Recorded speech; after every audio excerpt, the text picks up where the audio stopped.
Jayo Radha Madhava Kunja Bihari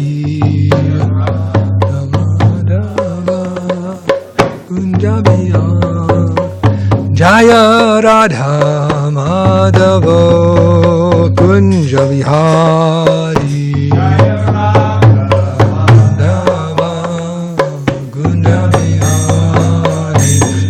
Gopi Jana Vallabha Girivardhari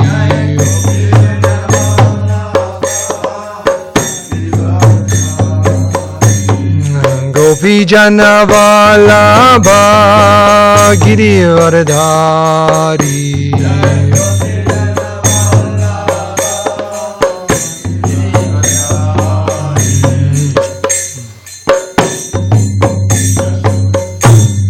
So I get the beat right here. Jashoda Nandana Braja Jana Ranjano Jashoda Nandana Braja Jana Ranjano Jamuna Tira Vanacharya Jamuna Tira Vanacharya Jaya Radha Madhava Kunja Bihari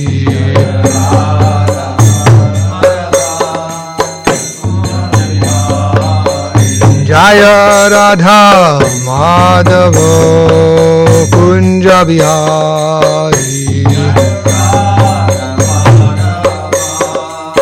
Kunja Bihari Gopi Jana Vallabha Girivardhari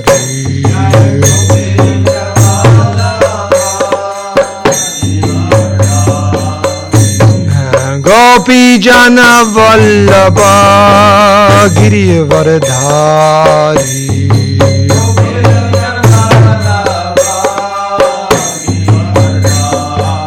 Jashoda Nandana Braja Jana Ranjano Jashoda Nandana Braja Jana Ranjano Jamuna Tira Vanacharya Jamuna Tira Vanacharya Jayo Radha Madhava Kunja Bihari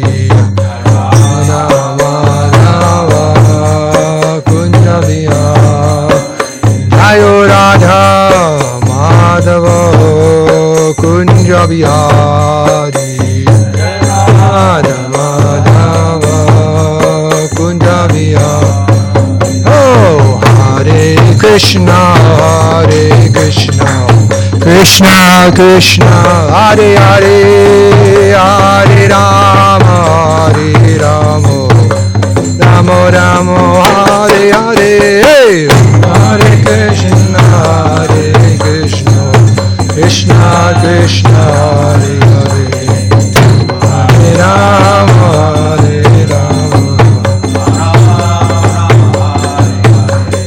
Hare Krishna Hare Krishna Krishna Krishna Hare Hare Hare Rama Hare Rama Ramo Ramo Hare Hare Krishna Hare Krishna Krishna Krishna Hare Hare Hare Rama Hare Rama Rama Hare Hare Hare Krishna Hare Krishna Krishna Krishna Hare Hare Hare Rama Hare Rama Ramo Ramo Hare Hare Hare Krishna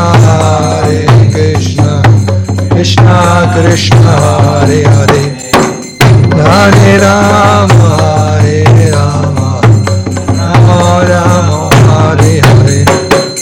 Shri Shri Radha Madhava ki, Shri Shri Radha Giridhari ki, Shri Shri Radha Damodar ki. Jai Om Vishnupad Paramahamsa Parivrajika Jai Jashodhara Sisi Mad. His Divine Grace Sabai Charanara Vinda Bhakti Vedanta Swami Srila Prabhupada ki Jai. Jai Om Vishnupad Paramahamsa Parivrajika Jai Jashodhara Sisi Mad. His Divine Grace Srila Bhakti Siddhanta Saraswati Goswami Maharaj Prabhupada ki Jai. Ananta Koti Vaishnava Vrinda ki Jai. Grantara Srimad Bhagavatam ki Jai. Kartik Masa ki Jai. Gaura Premanandi. All glories to the assembled devotees. All glories to the assembled devotees. All glories to the assembled devotees. All glories, Sri Guru and Sri Gauranga. Vishwadaya Krishna Mastaya Varalishmad Bhakti Vedanta Swami Nitinamani Namaste Saraswati Devi Gauravani Paracharini Vishesha Shunyavadi Vasyadya Vedeshatarani.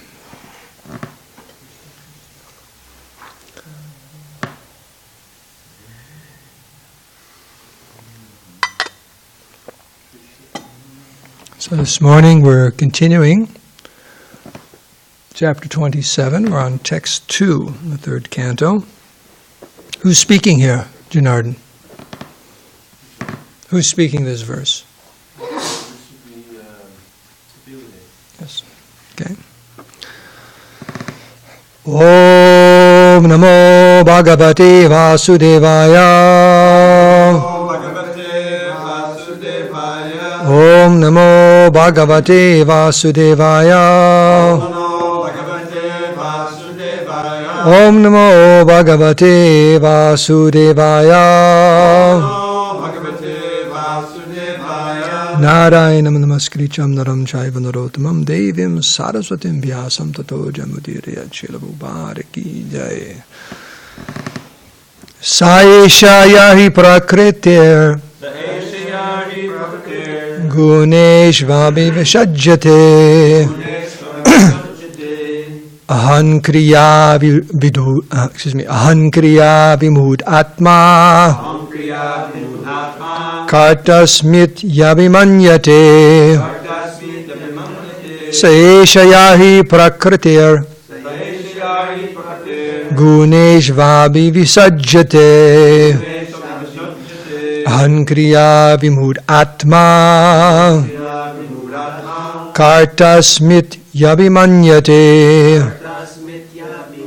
Saeshayahi Prakritir Guneshvabi Visajyate Ahan Kriya Vimud Atma Kartasmit Yabhimanyate.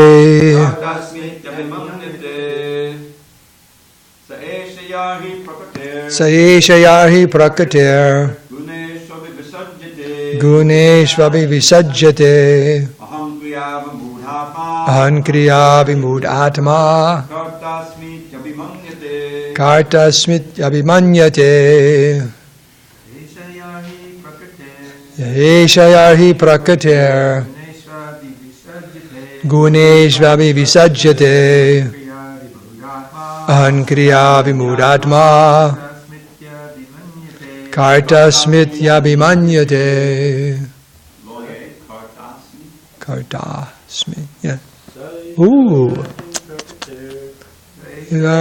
Prakatir Pasaj.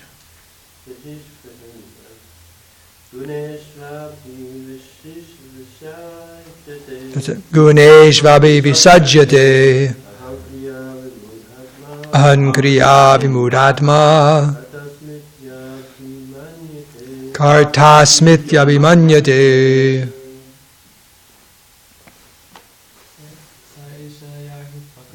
Saeshayahi Prakatir Guneshvabi Visajyate Ahan Kriya Vimud Atma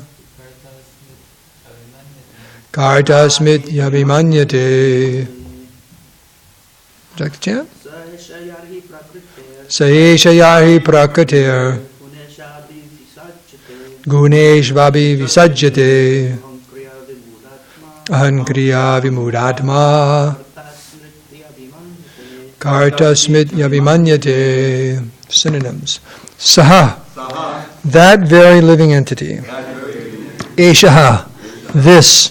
Yarhi, when. Prakatahe, of material nature. Guneshu, in the modes.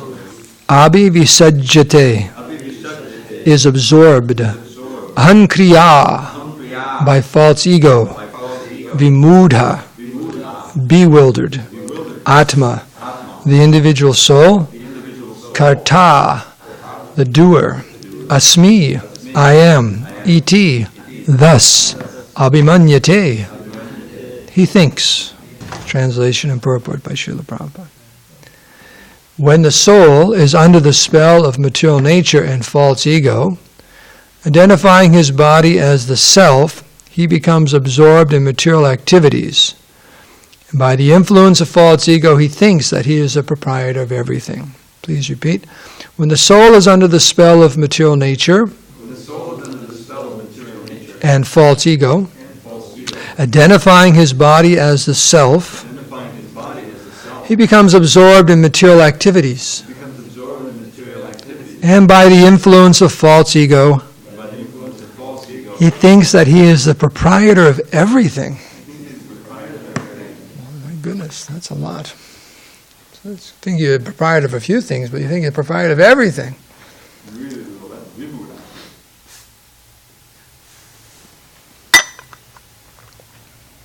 Isn't there some saying, the world is my oyster? Oyster. The world's my oyster. Right, that. So they think like that. I have sayings for that. Okay. Is there a saying something, if the something fits, wear it?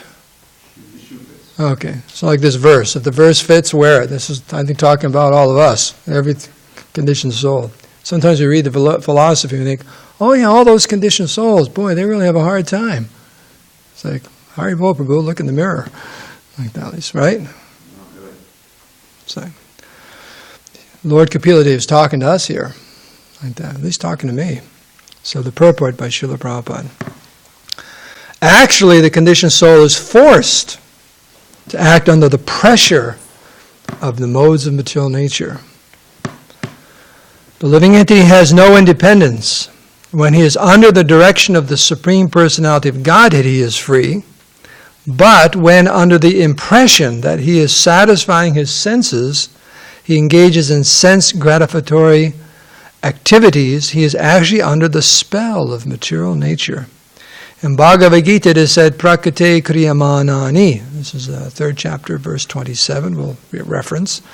One acts according to the particular modes of nature he has acquired. Guna refers to the qualities of nature. He is under the qualities of nature, but he falsely thinks that he is the proprietor. This false sense of proprietorship can be avoided simply by engaging oneself in devotional service under the direction of the Supreme Lord or his bona fide representative. Arjuna in Bhagavad Gita was trying to accept for himself the responsibility for killing his grandfather and teacher in the fight, but he became freed from that proprietorship of action when he acted under the direction of Krishna. He fought, but he was actually freed from the reactions of fighting, although in the beginning, when he was nonviolent, unwilling to fight, the entire responsibility was upon him. That is the difference between liberation and conditioning. A conditioned soul may be very good and act in the mode of goodness, but still he is conditioned under the spell of material nature. A devotee, however, acts completely under the direction of the Supreme Lord. Thus his actions may not appear to be a very high quality to the common man, but the devotee has no responsibility. Now don't quote that last line to get out of service or anything like that. Prabhupada says in the Bhagavatam, Om Agyanti Mirandasya Gyananjana Salakaya Chaksulunminitam Dena Taismai Sri Gurave Namaha Sri Krishna Chaitanya Prabhu Nityananda Shri Advaita Gadadhar Shivasati Gaura Bhakta Vrinda Vanchikau Patru Bascha Kripa Sindhu Bevacha Patidanam Bhavani Bhu Vaishnavi Bhu Namo Namaha Hare Krishna Krishna Krishna Hare Hare Hare Rama Rama Rama Hare Hare. So again, do I have your permission, Prabhus, to speak as my elders? Okay. Yaisha yahi prakratir gunesh vabi visajyate hankriya vimudatma kartasmit yabi manyate. When the soul is under the spell of material nature and false ego, identifying his body as a self, he becomes absorbed in material activities, and by the influence of false ego, he thinks that he is the proprietor of everything. So Prabhupada is referencing a verse which is very, very similar, and you'll find that in the 3rd chapter of the Bhagavad Gita, in the chapter entitled Karma Yoga. It's text 27. This prakrite kriyamanani gunai karmani sarvashaha ahankara vimudatma kartamiti manyate. The spirit, soul bewildered by the influence of false ego thinks himself the doer of activities which are in actuality carried out by the 3 modes of material nature. So this is the predicament of the conditioned soul. What's going on? And Prabhupada uses some very strong words in the first few sentences of the purport. The conditioned soul is forced to act. No one likes being forced. Have you ever been forced to do something against your will? I get up this morning, maybe, I don't know. No, no, seriously. It's like work, you don't want to work, or physically forced. Someone pushes you around. You ever been pushed around by a bully? Mahabharat told me a story the other day. We were walking somewhere, and said he was a kid in, I don't think he was very old, in school. He was all alone in the classroom. And the school bully came in, started picking on him. So he said, I don't want any trouble. I don't want any trouble. And he kept picking on him, so Mahabharat flattened the guy. So he said, from that day on, the school bully would tell anyone, you leave him alone. Like that. So, but it's, when someone physically forces you to do, psychologically forces you, or economically forces you, like that, legally forces you, it's a horrible feeling. It's against your will, right? So the condition, we're all forced to act under the pressure, like that, of the modes of material nature. The living entity has no independence, but the the sad thing is we think we're free. We think we're completely independent. This is what the vimudatma is here, the bewildered soul. You're being forced against your will, miserable condition, but somehow or other you're convinced it's a great deal, right? It's like someone selling you something useless, and you walk away thinking you got a fantastic deal, right? So that's the bewildering potency of the material nature. It says here,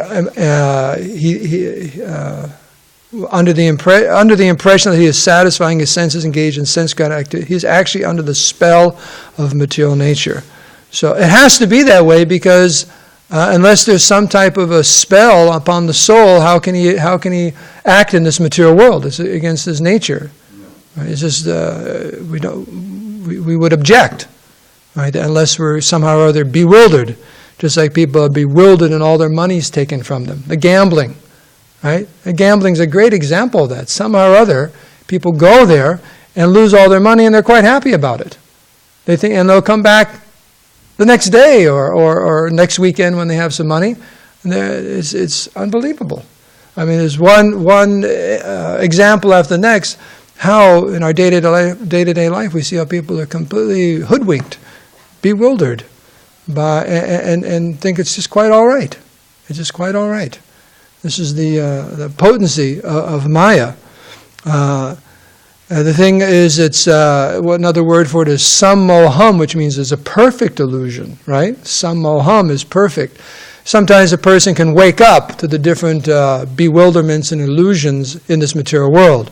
You're in a dead-end relationship or job, or you give up a bad habit. Oh, what have I been doing? I've been wasting all my money on gambling or drinking or this or that, or what a fool I've been, right? Your intelligence awakens like that. But to actually realize the bewildering nature of Maya, actually the jiva can't do that. The jiva is too small, without some help. And that's another verse in the Bhagavad Gita. Daiveshu gunamai mama maya duratyaya. Krishna says right there, duratyaya means it's insurmountable. What does insurmountable mean?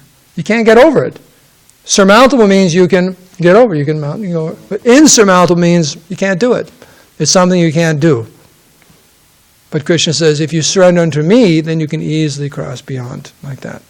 Even that verse in the 18th chapter, was that mat prasada tarishyasi, by my mercy, like that, you can cross over all the difficulties of material existence. Mat prasada, by my mercy. So how to get the mercy of Krishna, that's our life's goal. Right? That's our life's goal. So, understanding how we are bound by the material nature is you can say a start. What is that? Sambandha, the relationship. It's like, what's our relationship with Krishna? What's our relationship with the material world? What relationships are very important. And you have to understand that. That's part of growing up. Just like little kids don't know that. Little children, they're just like wild and like that, and they say the wrong things or do the wrong things, act inappropriately in different circumstances. But when we grow up, we're supposed to learn how to interact accordingly to people, to be respectful of elders, and so on and so on. Those more, higher than us, equal, lower, and in different situations, proper way to dress and act, and be quiet when you're supposed to be quiet, etc., etc. Eat properly. Like you see little kids eat, it's like everything's all over the place, right? So that's a part of being an adult, is how you fit into everything. So we expand that to all of reality. That's Bhagavad Gita. What is our relationship with the Supreme Lord? What's our relationship to this material nature, to the devotees, the spiritual master, to the conditioned souls? Everything in this existence and beyond, we learn in the scriptures what our relationship with it is, and how to act properly according to that relationship. Because if you don't act properly according to the relationship, there's problems, right? There's problems. That's just natural. So that's what we're learning here, and that's sambandha. Sambandha is our relationship, like that. Abhideya, sambandha, and prayojana. No, I'm sorry. Abhideya is relationship, right? Sambandha? Sambandha, Abhideya, Prayojana. I had it, okay, because of the A, yes. So that's these verses. That's what these verses are about. Oh, here, I'm a spirit soul under the spell of material nature and my false ego. I identify with this body, the self. I become absorbed in material activities, and by the influence of my false ego, I think that I am the proprietor of everything. We should get a t-shirt like that, right? That's me, like that. We have to remind ourselves of our fallen condition. And what does a devotee do when he feels himself in a fallen condition? He can call out with some feeling to Krishna, like that. If you're in a difficult situation, you call out. If you think everything's just fine, we don't call out. There's a famous verse, they're all famous, a verse by Queen Kunti about, what is that?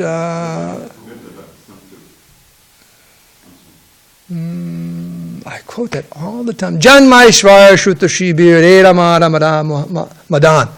That you can't, she says, one cannot call out with any feeling the holy name if one is, right, bewildered by four things. Janma, a good birth. Aishwarya, opulence.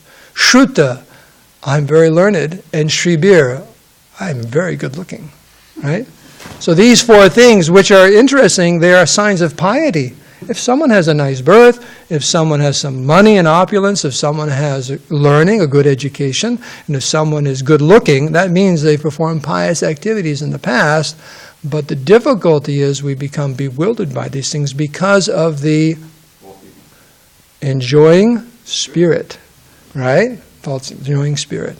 Because what do you enjoy in this material world? Oh, janma, prestige of a nice birth, aishwarya, money, opulence. That is the ticket, right? That's the ticket to happiness in the modern society. Money. Shruta, get a few good degrees under your belt, you can get all kinds of jobs, and a lot of respect when you have the PhD after your name, or double PhD, or triple PhD, right? That's what people respect. You may say all kinds of nonsense, right? All kinds of useless books. It's like I was telling you the other day, at breakfast or something. I was doing a wedding a few weeks ago up in north of San Francisco, and the groom is Western. He has a startup, some kind of online fundraising thing. But the bride, I asked her, what she says she's finishing her PhD. I said, oh, what's your PhD? And she said, study of music. And I said, oh, does that mean like all kinds of music? She said, no.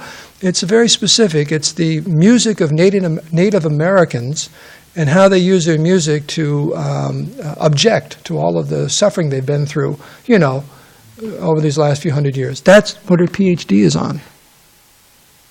So I said, how are you going to apply that? Are you going to be a teacher or whatever? She just kind of like waffled on that one a little bit. I mean, maybe she write a book or something. But that's her study, a PhD in North American music, specifically, the music, how they use it to protest the how they have been treated, for the last few hundred years.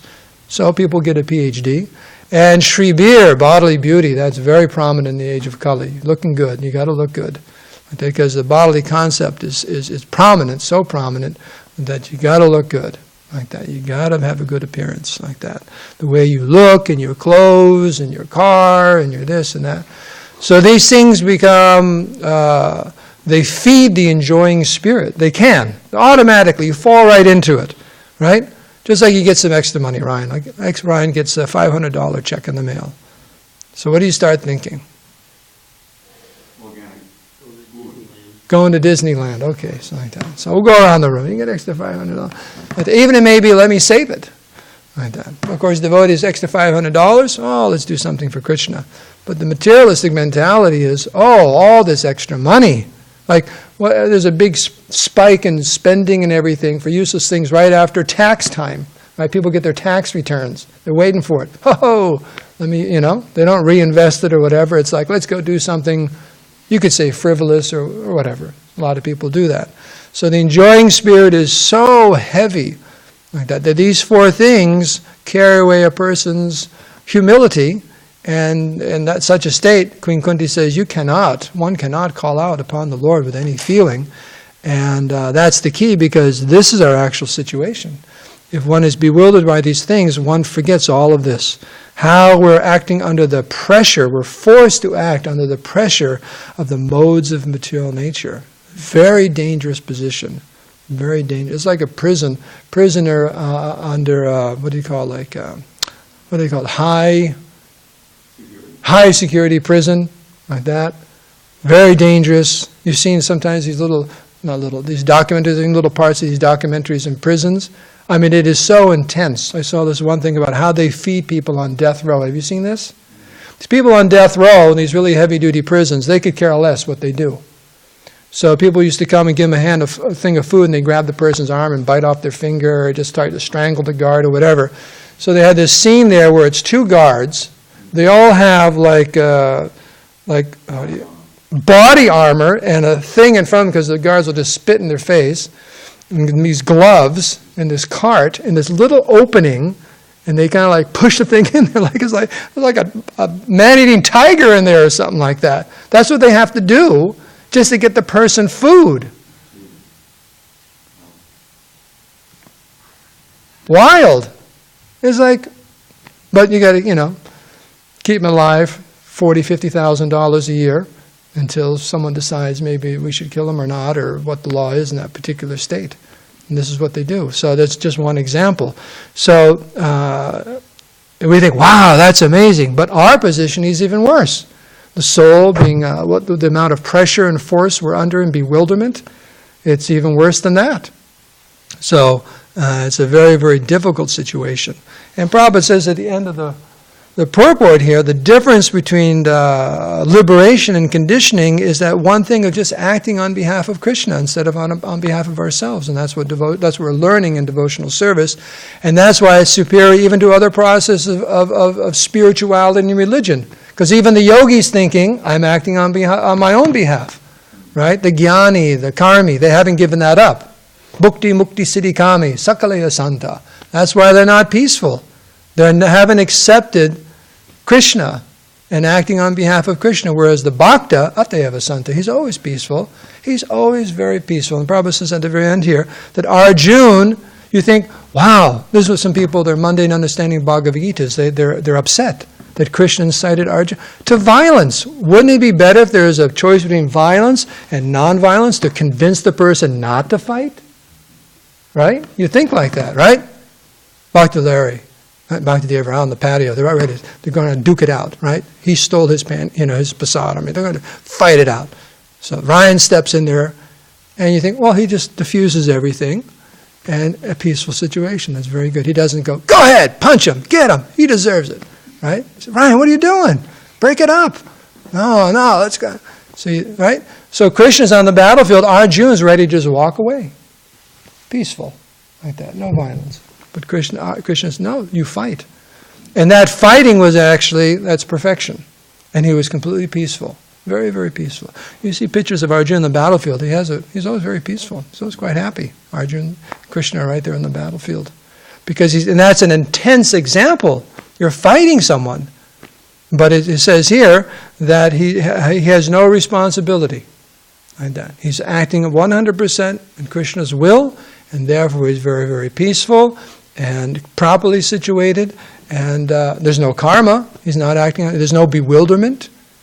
So that's one reason Krishna chose Arjuna to speak the Bhagavad Gita to, because in the outcome, he's fighting in a war. So if fighting can be used in Krishna service, how about all our other different types of seva? As we do as devotees, whether as brahmacharis, grihastas, and vanapras, and whatever it is, if it's completely in line with the will of the Lord, which comes through the spiritual master and the sadhus and the scriptures, then we're completely happy.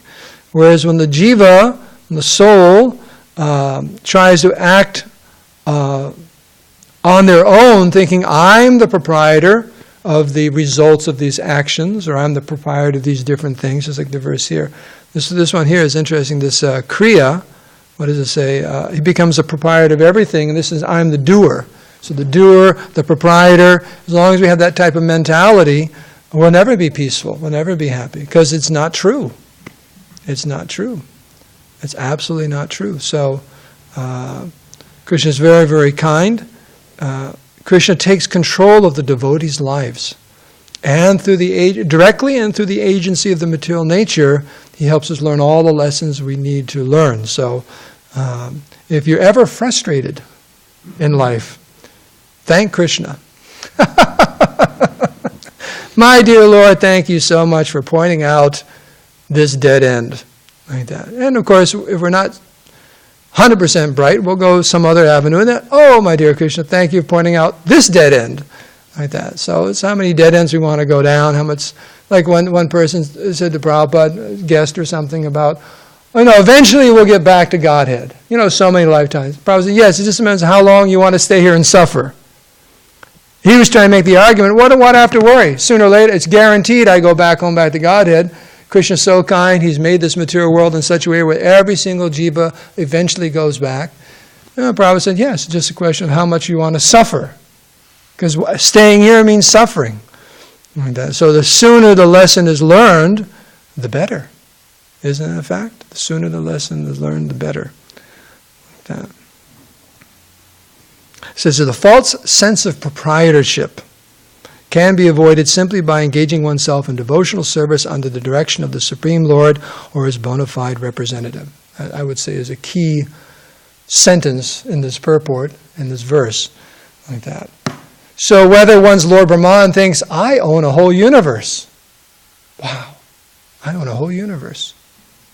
Or someone is just an ant thinking, I just got this grain of sugar. Oh, both are actually the same amount of Maya, right? It's just proportionate to the body, right? So one devotee was giving me a class, and he was saying that, he gave the example of a doorway, how easy it is to come through that doorway. He said, but if our false egos had some size, we wouldn't be able to fit in the door. There wouldn't be enough room of us in this, right? If our false ego was actually like more gross, like, well, can't get through this door, and there's not enough room for all our false egos in here, because false ego is pretty big. So depending on the size of false ego we want, when Krishna says you can go from a grain of sugar up to a universe. Because the mentality is the same. It's mine, it's mine, it's all mine. It's all mine. Right? But that Prabhupada says here, this false sense of proprietorship can be avoided simply by engaging oneself in devotional service on the direction of the Supreme Lord or his bona fide representative. Because what is Krishna teaching? What is the spiritual master teaching? Ishtabhashamidam sarvam. Right? Everything belongs to the Supreme Lord. It's his property. You can accept what you need as your quota, but everything belongs to Krishna and should be employed in his service. Like that. However, that's that sambandha. How are we supposed to engage everything in service of the Lord? We don't know. That's why we have the association of the devotees of spiritual master. It's a whole new thing. It's an awakening, right? And it's the complete opposite of material conditioning, right? Complete opposite. And therefore, the conditioned souls can understand the devotees. And Prabhu said that thus his actions may not appear to be of very high quality to the common man. In other words, can't understand why the devotees doing it. So Bhadrama used to say that his father asked him when he became a devotee, he said, where are you going to be in 20, 30 years? All you'll have is a bed sheet and a pair of sneakers and a book bag, or something like that. That's all you'll have. You couldn't understand the renunciation of the devotees. That's all you're going to have. Like that. You'll just be stuck with a pair of sneakers, a bed sheet, and something like that. He had a hard time understanding Krishna consciousness at the beginning. I think it was his parents who tried to kidnap him, and Jayatirtha had whacked his father over the back with a broom or knocked him out or something right there on Watsika Avenue. Huh? Yeah, you hear that story? Yeah, he's telling the story about Jayatirtha whacking him. His parents tried to drag him off or something like that in L.A. He tells the story. I don't know if it's true, but he tells the story. It's a good story. It's a good story. But the point being is parents don't understand. The common man does not understand why are the devotees doing what they do. Like that. And it's not just devotees. Why is a Buddhist monk? Anyone who's renouncing this world, you can be any religion, renouncing it for a higher purpose. They just can't understand that. Why are they doing this? They're giving everything up. What was it just recently read? So give money to the temple, and who was telling that story? And said, Hridana Maharaj. His mother didn't understand at all, but then she met Prabhupada. And before that, she would send him money or give money and say, but this is for you, though, not the temple, right? This is for you, not the temple. Like that. But after she met Prabhupada, they came downstairs and she gave a big donation. She was so impressed by Srila Prabhupada, and her whole mood changed. Like that, her whole mood changed. But before that, he said, she'd give money, but she'd always say, make sure this is for you and not the temple. Like that, concerned that you have nothing and you've given everything to Krishna. So, giving everything to Krishna really means giving our heart and soul. May not be able to give money or this or that or whatever. Of course, one has a simple life as a brahmachari, or all our life should be simple, but what it means is utilizing everything in Krishna's service. Let's say you're a businessman. There are businessmen in our movement or connected to our movement. They make millions of dollars and they use a lot of money in serving Krishna, taking care of all kinds of things, building temples, and look what's going on in Mayapur. Right, the new temple there. That's millions and millions and millions and millions of dollars being used. So, we can end here. It's 8:30. Are there any questions or comments on this significant verse? Yeah. Yes. Obviously, it's very similar to the verse Prabhupada quotes in the first portion. And the same word is used, karta, and in the synonym it says the doer. So it's interesting how the doer and the proprietor, they go together. You can't feel yourself to the doer without feeling you're the proprietor. I'm reminded of this verse, I think it's second chapter also, Karma Nirvedikaste, Mapalesha Kadachana, Makama Balahi Prabhu, Nate Sanos Karmani. He says, you can perform your prescribed duties. You're entitled to perform them, but you can't enjoy the fruits. Well, why should I work? Well, at least I can be proud of doing it, and I did something I didn't know. Don't consider yourself the cause of the fruit. I said, well, I'm not going to work at all. Don't be attached to not doing the duty. All three bases. Krishna's got it covered. But they all go together. I'm a doer, I'm an enjoyer, I did it, I'm proud of it. Well, there's that saying also about proprietor turns sand to gold. So you think, I am the proprietor, then I'll do all kinds of things, but if it's not mine, that's why we have to be very, very careful living in an institution or an ashram, because we start thinking, it belongs to Krishna. When it's not clean, it's not cared for, it's not, who owns the cars, who owns the town, you got to be really careful. It's not mine. Prabhu, it's not mine. Or in the back we think, no, it's Krishna's. It's we should take care of it even more. That's the test. So be careful about that.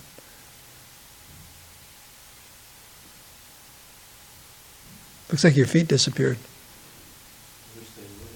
Okay, we can end here. All glories to Srila Prabhupada.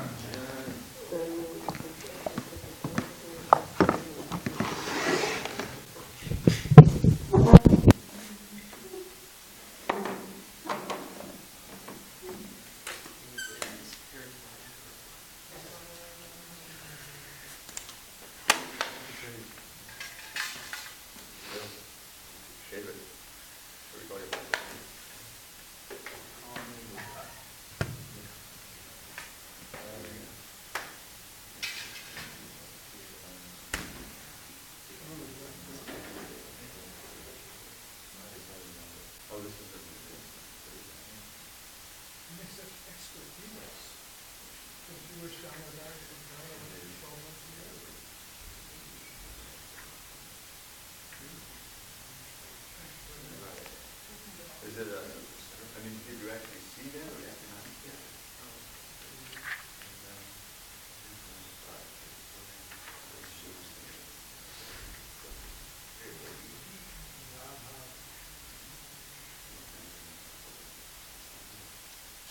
I think it's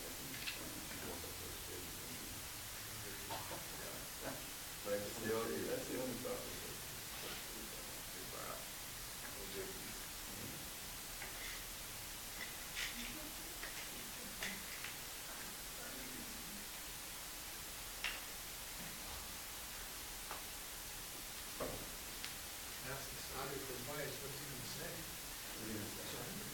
Well, did you see the picture? No.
No, it's a big conjunction. Someone who gives the class can't carry his own gas. Well, Christ creates the seats of proprietorship there. I want to get to service. Yeah, I'd ask to see that first. Come on. Christians figured out back in the Holy Spirit. It's fine.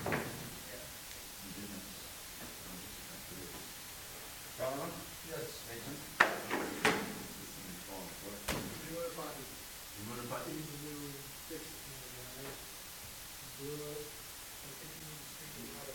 I did. I actually did. You said to me. Okay. We have both. Yeah.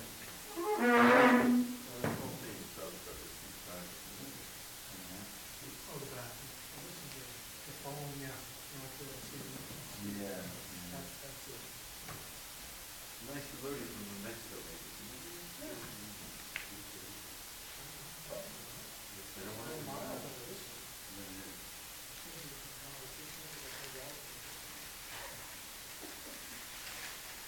The class is good. You got to raise the person up and make it better. Some feedback, audience feedback.